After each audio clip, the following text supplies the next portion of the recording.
모든 시간에는 매듭이 있고, 그리고 그 매듭은 잘 정리를 해 놓아야 하는 시간입니다. 한 마디 매듭마다 정리를 잘 해 놓으면, 그러면 그 인생은 좋은 인생으로 꾸려갈 수 있게 됩니다. 직장 생활했으면 퇴사할 때, 그래서 퇴사를 잘 아름답게 매듭해서, 매듭을 잘 지어서 퇴사를 해야 되고, 또 크게 보면 인생에 종국적인 매듭도 잘 지어야 되는 게 우리가 해야 될 숙제입니다. 자기 인생의 마지막을 매듭 지을 때 무엇을 말하게 될 것인가 하는 게 굉장히 중요한 법입니다. 우리는 다윗이 자기 인생에서 마지막으로 남겼다는 말을 듣게 되는데요. 이 마지막 말은 참된 신앙인의 아름다운 고백이 담겨 있는 것을 듣게 됩니다. 실제로 다윗이 진짜 죽기 전에 마지막으로 남긴 유언은 따로 열왕기상 2장에 있는데 그것은 이제 개인적인 자기의 사적인 조치들, 자기가 하지 못했던 것을 솔로몬에게, 다음 임금인 솔로몬에게 해야 될 조치를 자기가 사전에 마무리 못 지어서 이제 그 후대 왕조에 영향을 미치지 않으려고 정리케 하는 그런 이제 사적인 관계들을 남겨놓은 거고, 여기에 마지막 말이라는 것은 하나님과의 관계와 언약에 대한 공적인 측면에서 저 다윗의 믿음의 결실을 보여주는 것을 듣게 됩니다. 그래서 다윗의 이러한 신앙적인 마지막 말과 또 그 뒤에 이어지는 다윗의 용사들 명단을 통해서 오늘 우리도 어떤 믿음으로 살아서 우리의 마지막 시간들을 아름답게 매듭을 지을 수 있는지 오늘 그 교훈을 좀 배워보려고 합니다.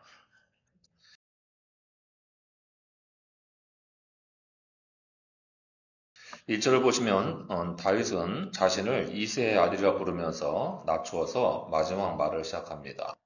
이새의 아들이라는 표현은 이 사울이나 또는 다른 반역자들이 다윗을 낮추어서 말할 때에 불렀던 표현입니다. 이미 왕의 신분인 사람을 이렇게 아무개 아들 이런 식으로 부르는 것은 굉장히 멸시하는 이름인 거죠. 그 자기를 부를 때 다윗은 이렇게 자신을 낮추어서 부릅니다.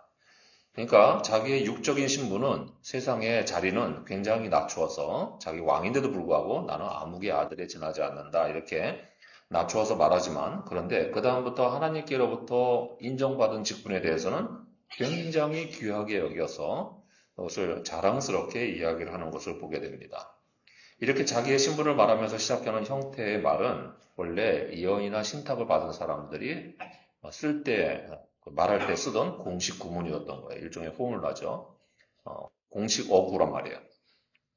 실제로 2절은 이러한 다윗의 말이 하나님의 영에 의해서, 그 성령에 의해서 예언적으로 나오는 말임을 들려줍니다. 옛적에 족장들이 이런 신탁을 받아서 예언을 했는데, 자기가 죽을 때 족장의 축복권을 가지고 자기 후손들의 앞뒤를 미리 내다보면서 이게 하나님의 감동이 있어서 앞으로 일어날 일들을 그렇게 이제 예언하던 것을 보게 되는데, 이거 옛날에만 있는 게 아니고 저도 저희 할아버지, 저희 할아버지가 이렇게 저와 이제 제게 일어날 인생의 일들을 미리 저도 이제 장손이니까 어쨌든 그 당시 뭐 영적으로 굉장히 이게 장자를 귀히 여기고 또 뭐 장로 목회자 집안이니까 목회자의 길들에 대해서 이렇게 예언을 남겨놓은 게 있는데, 제가 그 예언을 벗어나려고 끙끙대고 애를 썼지만 못 벗어나서 여기에 있어요. 이렇게 됐어요. 어쨌든. 그러니까 저희 할아버지의 예언이 제 자유의지보다 훨씬 더 정확하고 강력한 거예요. 그러니까 이런 일들을 했는데 다윗도 자기의 마지막 시간에 하나님의 감동으로 이러한 자기의 일생을 정리하면서 자기의 사후에 일어날 일들을 멀리 내다보고, 그리고 하나님의 주신 언약을 상기해서 그걸 기준으로 자기 가문의 영원한 시간들을 내다보는 거예요. 그 4절부터 7절까지 자기의 왕과 후손들, 그 다윗 왕조가 하나님 앞에서 언약을 받아서 견고해지고 또 언약을 통해서 승리를 이루는 시간이 이어질 것이라는 내용을 다윗이 신앙적으로 마지막 정리의 내용에 담게 됩니다. 특별히 5절은 다윗이 앞서서 7장 11절에서 16절에서 받았던 하나님과 다윗 집에 대한 하나님이 맺어주신 언약을 그대로 기억을 해서 들려주는 말씀입니다. 그런데 여기서 이런 모든 언약을 통한 승리가 어떻게 주어진 것인가를 잘 보시기 바랍니다. 오늘 본문은 이게 뭐 사무엘서가 원래 본문이 부패가 많고 또 본문을 확장하기가 굉장히 어렵고 설교하기도 실제로 정확하게 하려고 하면 굉장히 시간이 많이 걸립니다. 제가 그래서 이 사무엘서 강의하는 동안에 정말 다른 때 준비하는 것보다 한 2배 이상 시간이 들어가는 것 같아요. 그러니까 시간이 늘 좀 많이 필요로 하는 내용인데 이게 본문 확장하는데 시간 굉장히 많이 걸립니다. 사본들을 다 대조를 하고 그리고 본문 비평이라는 거를 아주 고도의 차원에서 해야 돼요. 정확하게 해서 가능한 한 어쨌든 원래 원문의 뜻이 뭘까를 찾는데 굉장히 시간이 많이 걸리는 책이에요. 다른 책들은 거의 확정이 돼 있단 말이에요. 그런데 이건 어쨌든 그래요. 그런데 이걸 또 한글 성경으로 번역을 해놓으니 이게 앞뒤가 도대체 어디에 걸리는지 알 수가 없는 복잡한 내용이에요. 또 오늘 복잡은 제대로 오늘 뭐 이 용사들 명단을 제대로 이해를 하셨는지 모르겠는데 제가 어쨌든 좀 정리를 쉽게 해드려도 이게 복잡합니다. 그래서 오늘 정신 많이 차리고 잘 들으셔야 돼요. 이게 잘못하면 이게 도대체 어디에 관한 얘기인지 막 헷갈려서 왔다 갔다 하게 되기 때문에 메시지를 다 놓치기가 쉽습니다. 자, 언약의 승리가 어떻게 주어졌는가를 볼 필요가 있는데 바로 3절에서 하나님이 다윗에 대해서 말씀해 주신 바가 있는데 그것은 곧 다윗이 왕으로 다스릴 때에 다윗에 대한 하나님의 인정이 있었어요. 그게 뭐냐 하면 공의로 다스리는 자, 너는 공의로 백성을 다스리는 왕이 맞다. 이렇게 하는 인정을 다윗이 받았고요. 또 두 번째로 무슨 인정도 받았냐면 하나님을 경외함으로 다스리는 자라는 이 인정도 받게 됩니다. 이게 굉장히 중요하고 어렵고 힘든 문제입니다. 이스라엘 역사와 인류 태초의 아담과 하와의 범죄로부터 시작해서 오늘날 저와 여러분에 이르는 이 모든 인류의 역사의 시간에 이 문제가 넘어가기가 정말 힘든 문제인데 다윗은 통과를 해서 합격점을 받았어요. 다윗이 하나님을 두려워함으로 다스리는 왕이란 말은 그가 권력의 유혹과 함정에 빠지지 않고 물론 잠깐 실수해서 거기 빠졌더랬죠. 다윗도 실수해서 잘못된 길로 갔었는데요. 그런데 그가 얼른 제자리로 돌아와서 하나님을 경외하는 일에 제대로 서 있었다는 거예요. 그리고 이것이 다윗이 이스라엘 참된 왕으로서 본보기 모델이 되고 메시아의 모델 역할을 할 수 있게 된 근거입니다. 권력을 넘어서는 하나님 경외, 이 주제를 여러분 잘 메모해 놓으시고 이거 평생 우리가 넘어가야 될 숙제이고 유혹의 함정이라는 사실을 잘 정리해 두셔야 되는데 이게 우리 인생을 그런 점에서 이걸 넘어가게 되면 우리가 우리 인생을 정말 잘 마감할 수 있게 되는 거예요. 이걸 넘어가지 못하게 되면 사람들이 다 무너집니다. 무너지고 스캔들에 휩싸이게 되고 그리고 자기의 신분과 지위를 잃어버리는 일들이 다 여기서 여러분 생깁니다. 오늘날 이렇게 시끄러운 우리 세상 정치 문화도 이거를 넘어가지 못해서 이렇게 되고 있는 거예요. 그렇게 우리가 본질을 파악해 볼 수 있어요. 근데 이스라엘에는 왕정제도가 없었잖아요. 사무엘이 다스릴 때까지 선지자를 통해서 이스라엘이 다스림을 받았습니다. 그런데 이제 왕을 세워달라는 요구가 있어서 왕이 세워지긴 했는데 이방 나라들에는 힘 있는 자가 자기 왕권을 쟁취를 했어요. 그러는데 이스라엘에서는 어떻게 됐냐면 왕정제도가 들어왔어도 차이점이 있었는데요. 무슨 차이점이 있었냐면 하나님의 신, 하나님의 영감, 하나님의 영에 감동받은 자가 왕이 됐던 거예요. 그렇죠?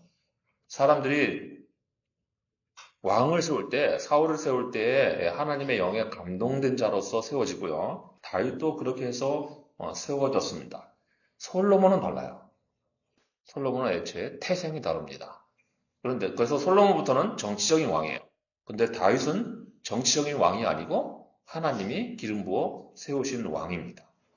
그래서 원래 왕의 참된 모습은 하나님의 대리자로서 하나님의 공의를 대행을 하고 그 정의를 실현하기 위해서 세워진 존재였던 거예요. 그러기 위해서는 아무리 왕이라도 하나님을 두려워하는 자세로 이 권력의 유혹에 맞서서 자기를 낮출 줄 알아야만 하나님이 인정하시는 참된 왕이 될 수 있었던 것입니다.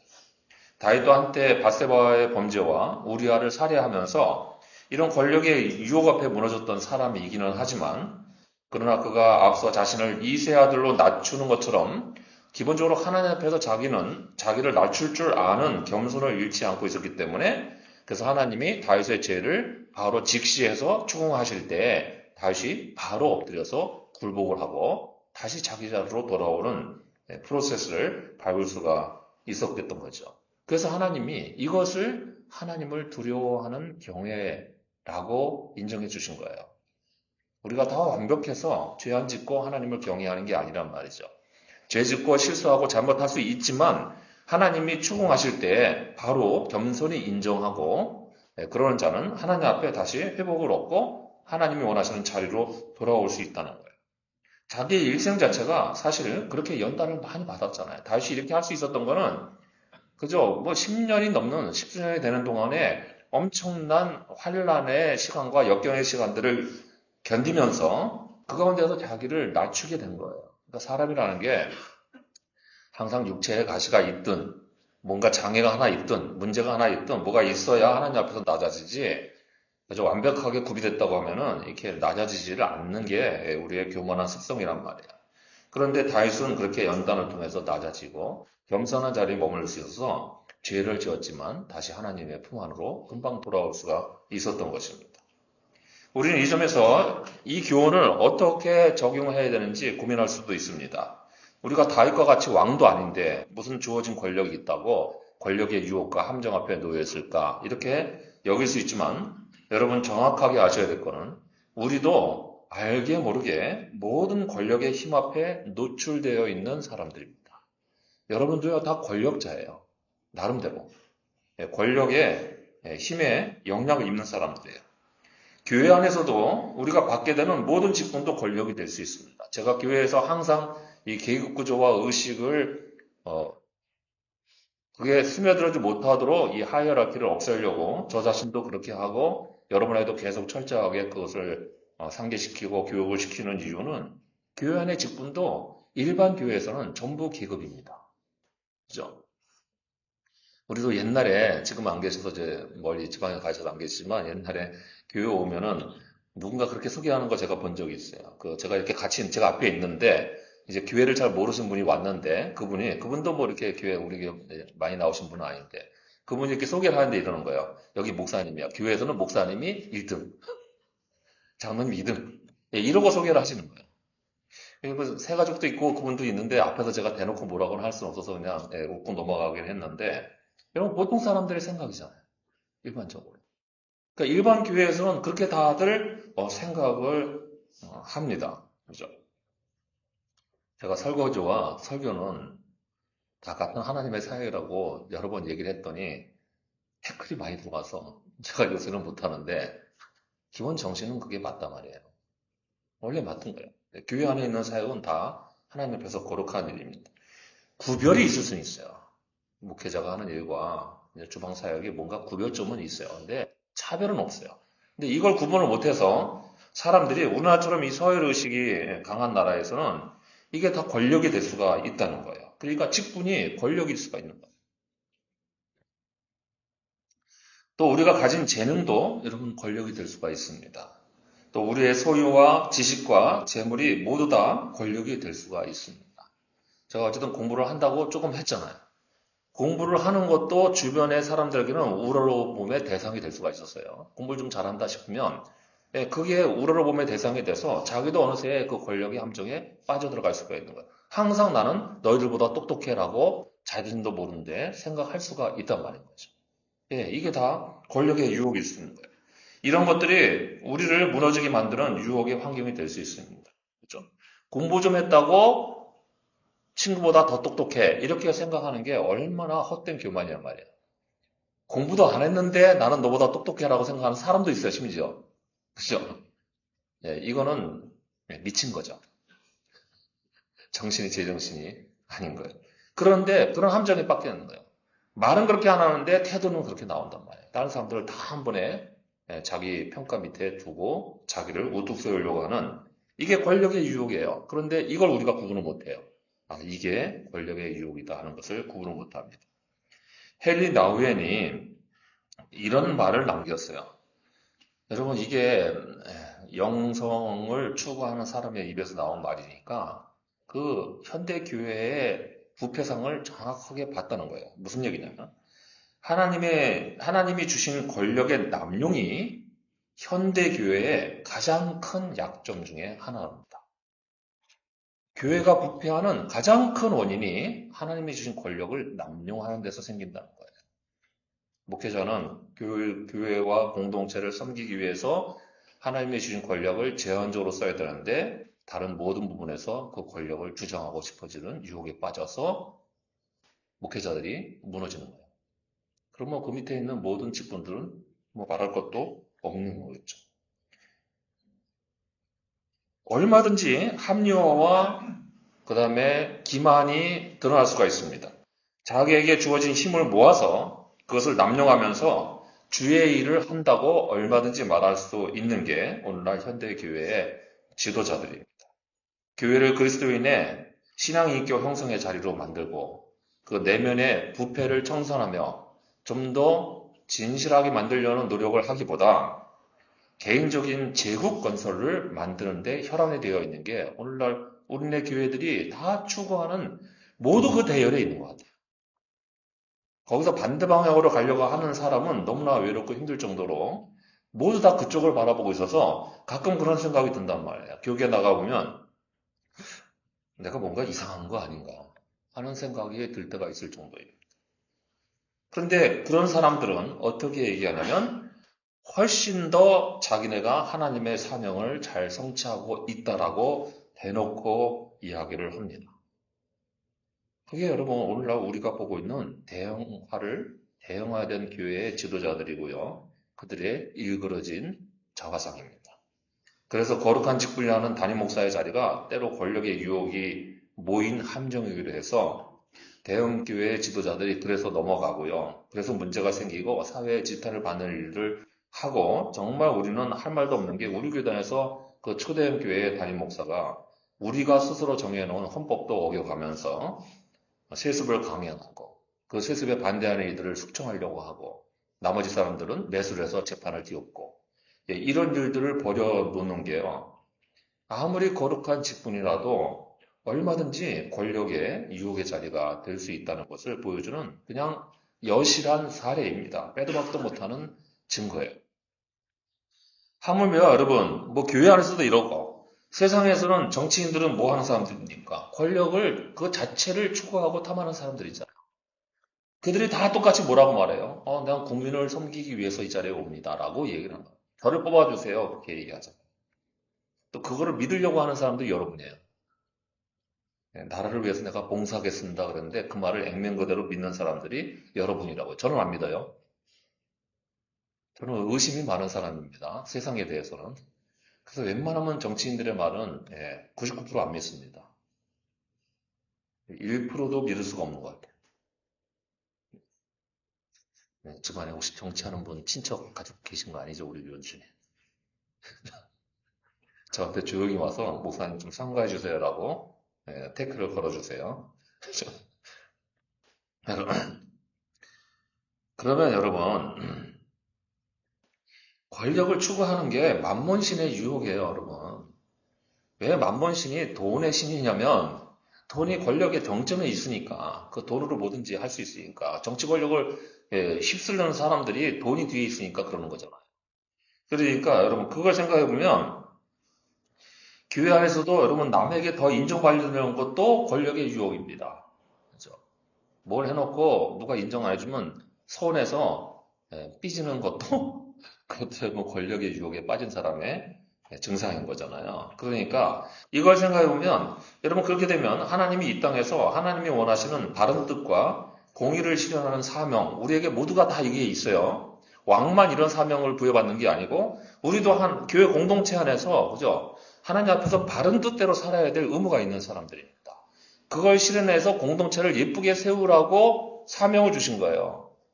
그러니까 하나님이 여러분들을 부르시는 이유는 예수 믿고 천당 가라. 이게 끝이 아닙니다. 예수 믿고 천당 가기 전에 이 땅에서 세상에다 빛과 소금의 역할을 하라는 거죠. 빛과 소금의 역할이 뭐예요, 여러분? 하나님의 뜻대로, 선한 뜻대로 사는 모습인 거죠. 공동체를 예쁘게 가꾸라고 하는 이유와 사명도 다 거기에 포함되는 거예요. 그러니까 우리가 다 하나님이 주신 사명이 있는데 권력의 유혹이 넘어가게 되면 이것들을 하나도 이루어내지 못하게 됩니다. 그러니 우리는 이런 차별점을 잘 배우셔야 돼요. 사울도 다윗도 다 범죄하였지만 사울은 권력의 유혹에 넘어가서 거기 끝납니다. 권력에 집착해서 거기 끊겨서 그 권력을 지키려고 난리를 하다가 망하게 되고요. 다윗은 똑같이 범죄했는데 오히려 어쩌면 더 큰 범죄를 했는지도 모르겠는데 겸손히 하나님 앞에 다시 무릎 꿇어서 기름 부음 받은 자로 합당하게 인정받아서 그 인생의 마감이 완전히 달라졌다는 점을 우리는 볼 줄 알아야 됩니다. 그러니 어떠한 권력의 유혹 앞에서도 하나님을 두려워하는 경외의 신앙을 잃지 않는 모두가 되시기를 바랍니다. 권력의 유혹을 벗어나는 하나님 경외, 평생 우리가 우리 인생을 진실하게 만들 수 있는 귀한 길입니다. 이제 다윗이 또 어떠한 인생으로 그 마지막을 정리할 수 있었는지도 보시죠.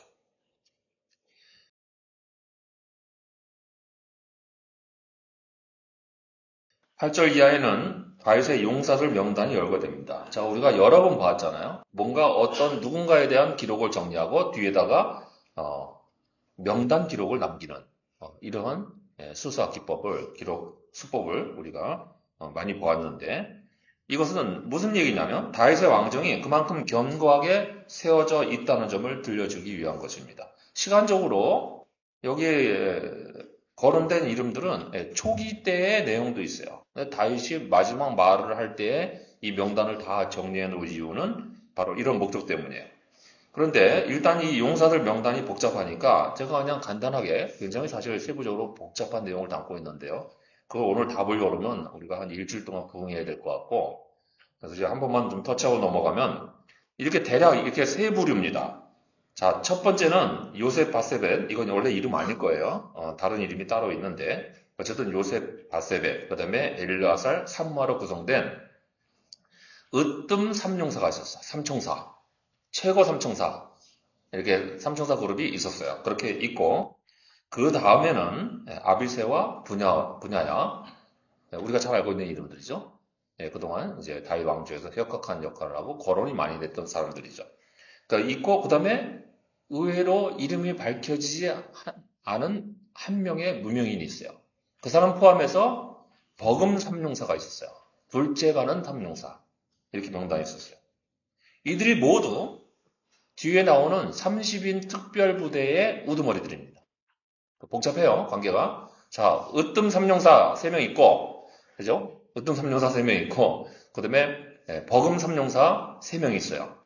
그 다음에는 아사엘로 시작이 되는 요압의 막내 아우인 아사엘로 시작되는 30인 특별부대가 있었어요. 이 30인 특별부대는 특별히 30명만 있었던 건 아니고 역대상 기록이면 한 40명이 넘어가는 그런 시절도 있었는데 어쨌든 부대 명칭이 30인 부대예요. 이런 특별부대가 있었다는 거예요. 그러니까 13절에 30두목이라는 말은 이 30인 부대를 얘기해요. 그러니까 장군급들만 형성이 된 특별부대예요. 어쨌든 그러는데 이 13절에 나오는 30두목 중 3사람이라는 게 이게 문제예요. 이게 앞에 나와 있는 으뜸 삼용사를 말하는 건지 곧 뒤로 이어지는 버금 삼용사를 말하는지를 알 수가 없습니다. 본문 자체만으로는 도무지 확정할 수가 없어요. 주석가들도 완전히 편이 갈리고요. 그 다음에 번역 성경들도 헷갈리게 다 번역을 해놨습니다. 다른 말로 얘기하면 이제 뭐가 문제가 되냐면 지금 우리에게 이제 굉장히 강렬한 인상을 끼쳤던 그죠 다윗에게 지금 블레셋과 전투를 하는데 적진인 베들레헴에 있는 우물물을 내가 먹고 싶다 이러고 다윗이 혼자서 중얼거리니까 그걸 들었던 이 삼용사가 이게 으뜸 삼용사인지 버금 삼용사인지 모르겠는데 그들이 베들레헴 적진을 뚫고 들어가서 3명이서 뚫고 들어가서 적진에 가서 자기 왕이 먹고 싶다는 물을 먹여드리려고 마시게 해드리려고 뚫고 들어가서 그 우물을 떠다가 바쳤다는 거예요. 제가 속으로 이런 상상을 해봤습니다. 이거 뭐 무슨 통에다가 담아왔는지 모르겠는데 그거 들고 한쪽에서 칼싸움하면서 물 들고 이러고 와야 되는 거. 목숨 걸고 지금 전투를 해서 예. 그래서 자기 왕이 먹고 싶은 물을 떠다 드리는 이러한 무용담을 그려냅니다. 한글 성경만으로 판단하는 사람들은 앞에는 3인두목 나오고 이제 3명 이렇게 따로 나오고 뒤에는 3일두목 이렇게 나오니까 쉽게 사람들이 이 베들레헴 우물을 떠다 바친 사람들이 버금 삼룡사단이다 이렇게 생각을 하고 이런 식으로 주석을 하는 게 되게 많아요. 그냥 무슨 근거가 없이 이런 주석을 하는 게 되게 많이 돌아다니고 인터넷에 뭐 되게 이런 여러분 인터넷에 호쿠마 주석이라고 하는 내용이 되게 많이 돌아다니는데요. 여러분 절대로 참고하지 않도록 하세요. 우리나라에서 그냥 영세 출판사에서 만들어 놓은 주석인데요.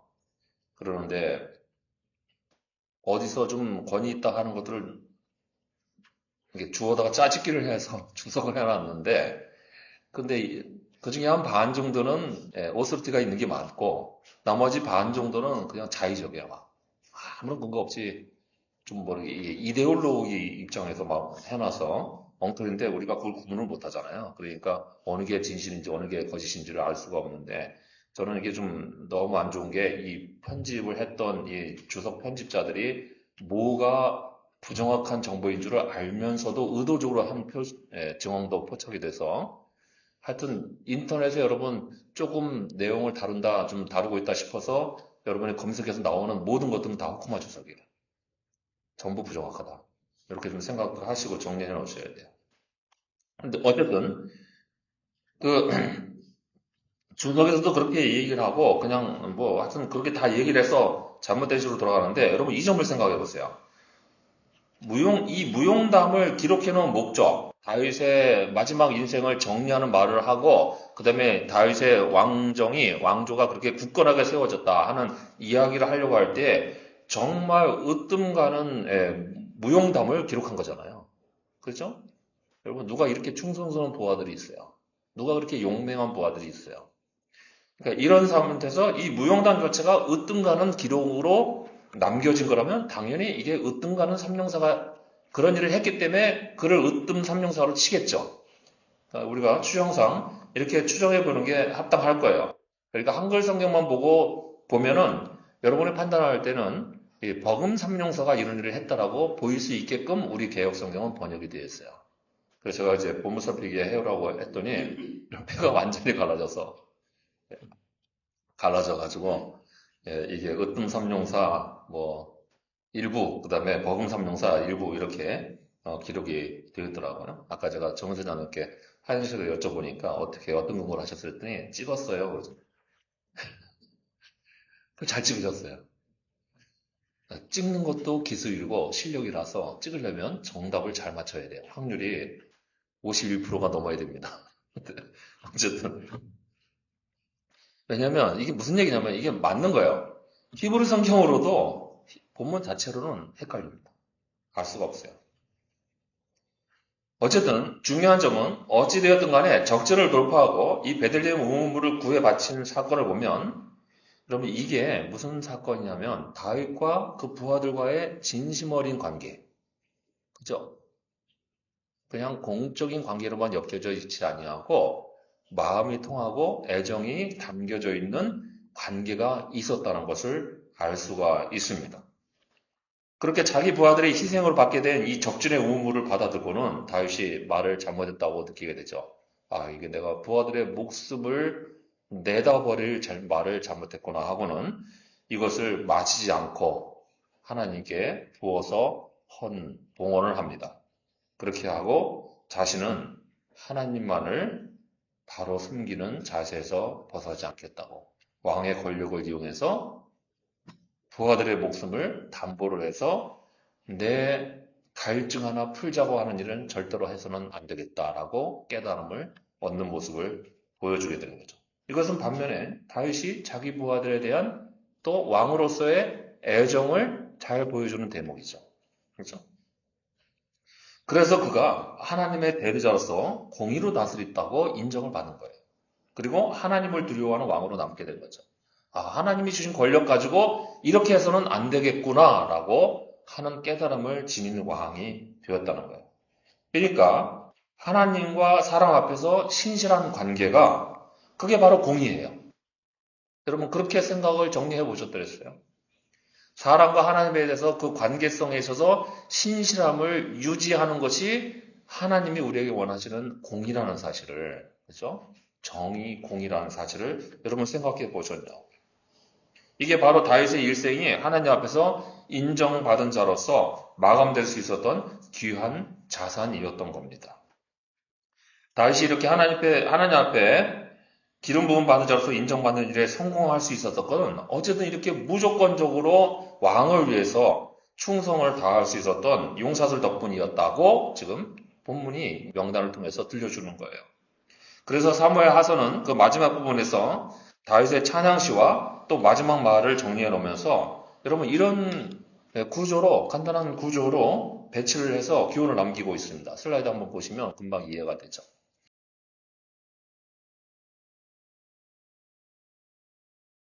자, 21장에서 다윗의 용사 명단이 또 앞에 나와 있었어요.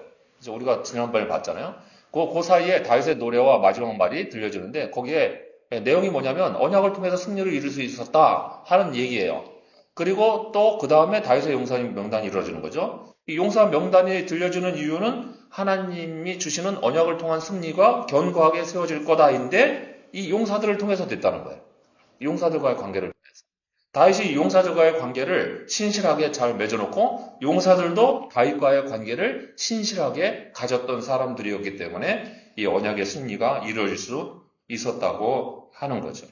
그죠? 이 용사 명단 중 두 개 가운데에 들어있는 내용은 다윗의 승전과 마지막 말이에요.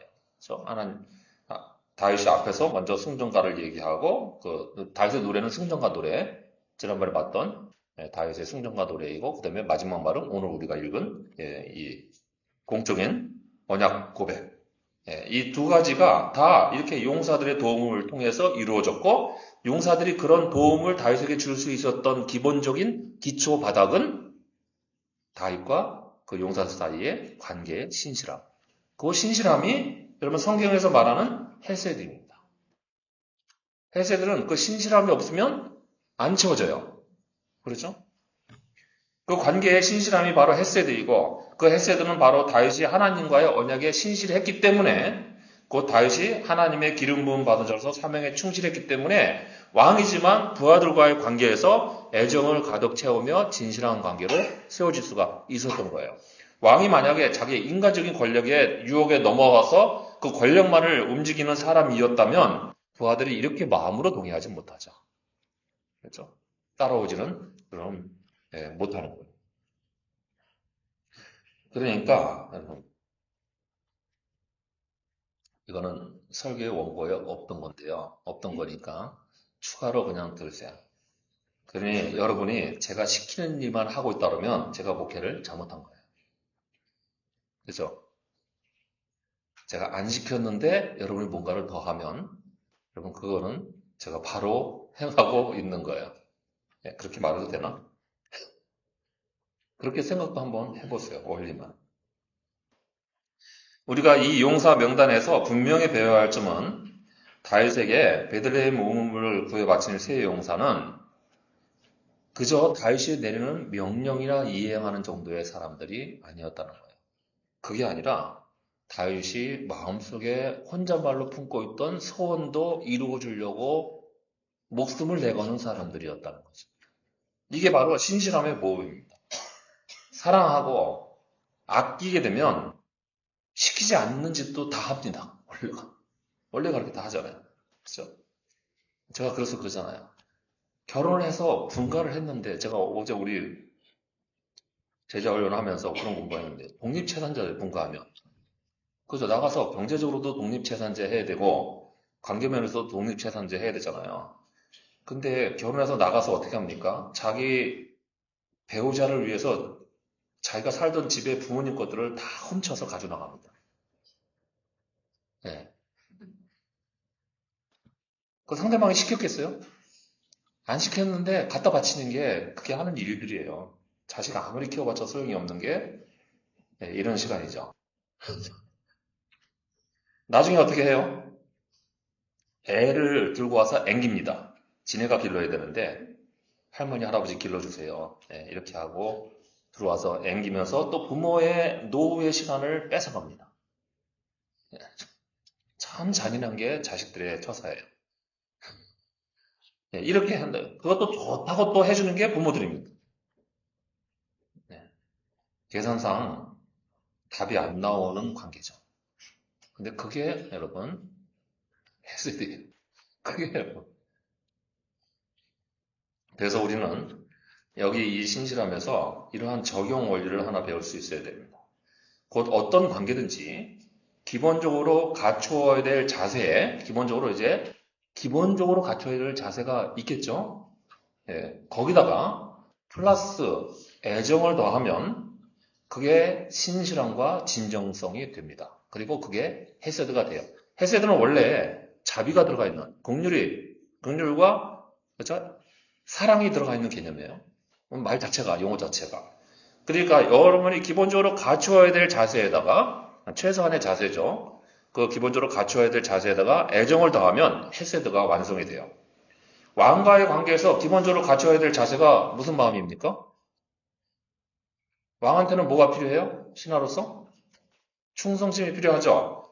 근데 그 충성심에 이렇게 으뜸 3인 용사처럼 애정을 더하면 그게 신실함이 됩니다. 그렇죠? 그러니 다윗이 하나님 앞에서 신실하고 그 부하들이 또 그에게 신실하고 그래서 다시 다윗이 왕으로서만이 아니고 그렇죠? 하나님이 주신 사명자로서 그들의 헌신을 하나님께 바치는 신실함을 지니고 있을 때 이렇게 신실함으로 엮여지니까 헤세드의 본질인 신실함으로 엮여지게 되니까 하나님이 다윗에게 주신 언약이 헤세드로 이행이 되는 거예요. 완성이 되는 거예요. 그래서 다윗이 하나님의 기름 부음 받은 자로서의 사명을 완수하게 됩니다. 따라서 오늘날 우리는 모든 관계에 바로 이 신실함을 지니고 있어야 됩니다. 이 신실함이 바로 헤세드의 기본 자세이기 때문이고 무엇보다도 하나님은 우리가 하나님 앞에서 그 관계가 신실하기를 바라시고 동시에 그 신실함이 사람과의 관계에서도 똑같은 거예요. 그래서 다른 사람을 대할 때 신실하고 애정을 담아서 신실하게 대하면 그가 하나님의 헤세드를 실천하고 있는 거고요. 최소한만 하고 있으면 헤세드까지는 못 가는 거예요. 우리가 하나님 앞에 요구받는 수준은 여기입니다. 세상에서는 여기까지만 해도 훌륭하다 그래요. 그렇죠? 근데 우리는 그 위의 것을 요구받는 거예요. 그러니까 이게 하나님의 공의예요. 신실함은 바로 진정성 있는 마음을 담아서 행동하는 자세입니다. 그래서 사람과의 관계에서도 신실함을 갖추는 일이 바로 하나님 앞에서 경건한 영성이에요. 당연히 하나님 앞에 거룩하다, 경건하다 인정받는 사람이 사람과의 관계에 문제가 생겨서는 안 되는 거잖아요. 그렇죠? 이게 매치가 안 돼서 한국교회가 이게 신앙이 부패했던 거니까 우리가 이런 점에서 관계의 신실함 이게 바로 헤세드의 기본적인 우리가 갖춰야 될 사명이고 자세다 하는 것도 잘 정리해 두시길 바랍니다. 이제 아멘을 옆에 보시고 이렇게 보시고 제가 신실하게 대하겠습니다 하시고 아멘 하세요. 아멘만 하시는 게 아니라 그 고백도 하시고 하라니까요.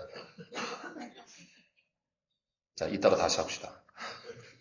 그 일생을 이제 다윗과 같이 하나님 앞에 인정받지 못하는 잘못된 사례도 여기 잘못된 마감도 한 경우가 드러나게 됩니다.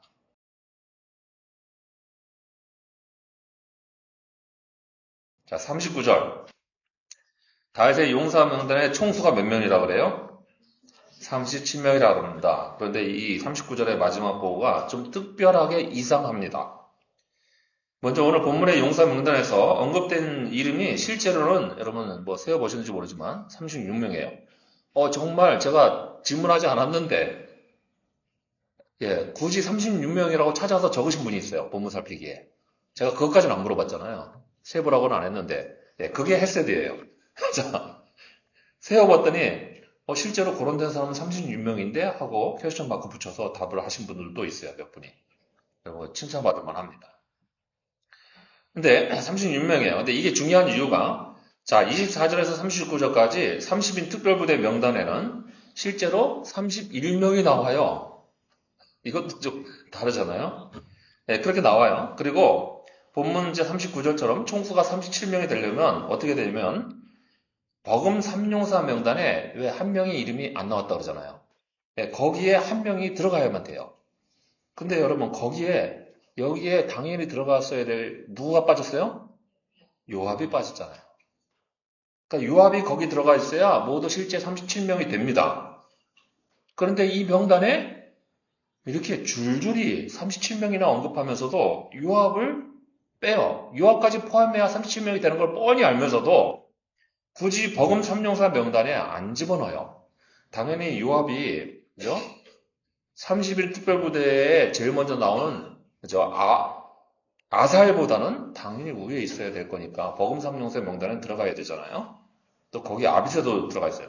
그러니까 이 명단에는 요압의 아우인 아비새도 들어가고요. 아사엘도 들어와 있어요. 그런데 장자인 맏아들인 요압은 안 들어와 있어요. 심지어 누구도 나오는지 아세요? 요압의 무기 잡은 자, 무기 당번도 나옵니다. 부관도 나와요. 언급이 되어 있는데 그런데도 요압의 설명할 때 그래요. 요압의 무기 잡은 자는 누구다 그랬는데 요압은 얘기를 안 해요. 여러분 이게 뭔가 이상하잖아요. 더군다나 18절에서 버금 3용사의 우두머리가 요압의 형제 중 둘째인 아비사라고 말을 하는데도 그 형제 중 첫 번째인 요압은 또 말하지 않습니다. 그러니까 이것은 요압이 분명히 그 용사들 명단에 있어야 되고 그거 우리가 다 알고 있어요. 독자들도 다 알고 있는데 오늘 본문에서 그 이름을 의도적으로 삭제해버린 거예요. 지워버린 거예요. 행간을 읽으라고 우리한테 메시지를 던지는 거죠. 성경이. 왜 요압의 이름이 빠졌을까를 다 알 수 있을 법한 독자들한테 요압의 이름을 일부러 기록하지 않음으로써 주목해보라는 거예요. 왜 이런 이름의 명단에 요압이 빠지냐. 또 반면에 이 숫자에서 이 명단에서 특별한 점은 다윗에 의해서 그리고 또 요압의 협조하에 살해당했던 우리아는 일부러 30인 명단에 제일 마지막에다 붙여놓습니다. 처음과 끝은 눈에 잘 띄죠? 여러분 이 명단 쭉 아까 우리가 읽었잖아요. 그 사람이 이제 여러분 다 이방인 방언, 히브리 방언을 읽은 거 아니에요 지금? 아까 읽을 때 잔뜩 읽는데 중간에 있는 사람 기억나신 분 있어요? 그런데 처음과 끝은 기억이 나기 쉽잖아요. 예, 처음에 여러분이 다 읽으시면서 우리아도 여기 있네 하고 다 느꼈을 거예요. 그죠? 그렇게 해서 눈에 띄게 만들어 놓습니다. 주목하게 만드는 거죠. 그러니까 이게 이 명단에서 우리에게 들려주는 암묵적 메시지가 뭡니까? 충성스럽지만 억울한 죽음을 당한 자는 그 이름을 기억하게 일부러 들려주고 권력과 힘이 있고 혁혁한 공을 세우며 왕조의 깃들에 엄청난 역할을 했던 사람이지만 억울한 죽음을 일으켰던 자, 모살을 하고 자기 권력을 위해서 암살을 서슴지 않았던 요압은 그 이름이 사라지게 되는 거죠. 왜요? 하나님 앞에 신실하지 못했기 때문에요. 언약을 지키지 못한 거죠. 신실함이 언약의 근간이라고 그랬는데 그거를 지키지 못했으니까 이런 교훈이 주어지는 거예요. 언약을 배반하는 대가는 그 이름이 지워진다 하는 거죠. 이름이 사라집니다. 앞선 6절에는 바로 이렇게 언약을 배반하는 자에 대한 결말이 이미 천명되고 있습니다. 6절에서 사악한 자란 말이 나오죠. 히브리 말로 벨리알, 쓸모없는 자, 영 쓸데없는 자 이런 뜻인데요. 이게 성경적으로는 공동번역처럼 하늘, 곧 하나님을 두려워하지 않는 자예요. 이런 사람한테 이런 이름이 붙여졌어요. 벨리알. 너는 하나님을 업신여기는 자. 예. 이렇게 비하해서 말할 때 이 말을 붙였단 말이에요. 이것은 앞서서 다윗에게 반란을 일으켰던 세바에게도 붙어있던 그 불량배라는 이름, 그것도 같은 말이에요. 그런 이름과 같은 표현이 쓰여진 거죠. 그런 자들이 어떻게 될 거냐면 다 내버려질 가시나무처럼 결국 망할 수밖에 없다고 천명이 됐는데요. 요압이 여기에 걸려든 거예요. 요압이 이 명단에서 빠진 또 하나의 이유는 바로 이 용사들 명단이 다윗과 가깝고 신실한 관계를 유지하고 있었던 사람들이었다는 거죠. 근데 요압은 어떻게 했어요? 요압은 이 점에서, 이 기준에서 크게 벗어난 사람이잖아요.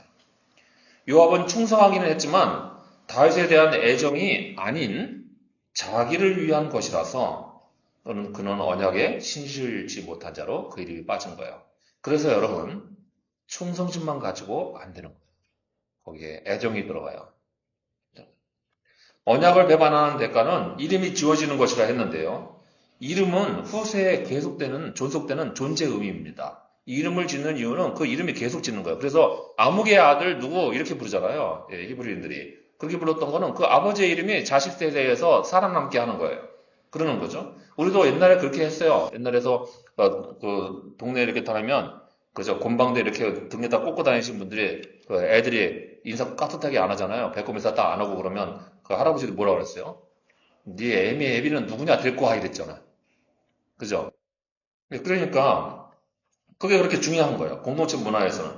그런데 그 이름이 사라지는 거는 그의 계속적인 존재가 중단된다는 겁니다. 끊겨진다. 버려지는 거죠. 하물며 하나님 앞에서 언약의 명단에서 그 이름이 지워지면 어떻게 됩니까? 요압은 다윗의 곁에서 공을 세우고 나라를 건국하는데 그만한 인물이 없었을 정도로 굉장히 핵심적인 인물이었음에도 불구하고 끝내는 아도니아의 반란에 가담을 해서 반역자로서 처단돼서 그 일생을 마감하고 말게 됩니다. 하나님 앞에서 배신자, 반역자로 남는 인생이 어떤 것이겠어요? 그가 언약을 배반했으니 그 배반자와 반역자의 끝만이 그에게 남는 것입니다. 옛적의 왕과 신하들은 충성 사역을 했단 말이에요. 우리나라도 했고요. 다 그런 게 있었어요. 그러니까 거기에 계약이 맺어진 거잖아요. 언약이. 근데 그 언약을 자기 마음대로 활용을 했으니 그러니 당연히 배신자가 된 거죠. 하나님이 기름 부어 세우신 왕과의 언약을 배반하는 것은 하나님과의 언약을 배반하는 것과 똑같은 일이라서 이런 결과에 이르게 된 것입니다. 하나님의 언약은 하나님이 원하시는 뜻과 길을 따를 때에 하나님이 약속하시는 하나님 나라의 삶을 누리게 된다 하고 우리도 똑같이 다윗의 신하들이 다윗과 맺은 언약처럼 다윗이 하나님과 맺은 언약처럼 우리도 그렇게 언약의 관계로 묶여져 있는 사람들이에요. 그래서 우리가 하나님만을 진심을 다해서 섬기면 하나님이 우리의 삶을 보살피시고 영원한 하늘나라에 들여주시겠다고 이렇게 언약이 맺어진 거죠. 우리의 믿음의 언약이 그거예요. 그런데 우리가 하나님의 언약을 배반하게 되면 그 가는 길이 무엇이고 또 어떤 매듭으로 우리 인생을 마감하게 되겠습니까? 그러니 우리는 하나님이 우리에게 약속하시는 하나님 나라의 삶을 바라보면서 그 언약을 배반하지 않도록 힘써서 경계를 하셔야 됩니다. 몰라 어른들이야 이런 믿음을 지니고 살겠지만 우리 자녀들은 이러한 하나님의 언약을 그렇게 심각하게 여기지 않는 경향성이 굉장히 두드러지고 있습니다. 우리 청년들이 다 그랬다는 게 아니라 신앙생활을 그런 문화 속에서 하게 되니까 우리보다 훨씬 힘들게 신앙생활을 해야 돼요. 그래서 그냥 마음대로 세상으로 나아가는 모습들을 보여주게 되고 그래서 제가 항상 그러잖아. 우리 자녀들에게는 예배 신앙을 잘 견고하게 구축해 줘야 되는 거죠. 예배 시간을 귀중하게 여기고 무엇보다 소중하게 여겨서 이것을 허투루 여기지 않는 것을 해야 우리 영혼을 지키기가 빠듯빠듯해요. 그렇죠? 그러니까 여러분 이게 바로 하나님의 언약을 배반한 일이라는 점을 하나님께 만나서 예배드리는 시간보다 세상과 자기의 일이 더 급한 사람은 당연히 하나님을 배반하는 일을 하고 있는 거죠. 교회는 하고 있으니까 난 하나님 배반 안 했어요. 여러분 요압이 다윗의 곁에 안 머물렀습니까? 다윗 왕조에서 다른 나라로 갔어요? 그 안에 다 있었어요. 그런데 배신자였단 말이에요. 그러니까 이것을 잘 생각할 줄 알아요. 사무엘서의 가장 마지막 장은 오늘 본문의 23장이 아니고 24장입니다. 한 장 더 있어요. 그런데 거기는 뜬금없이 다윗의 인구조사 기록이 나오죠.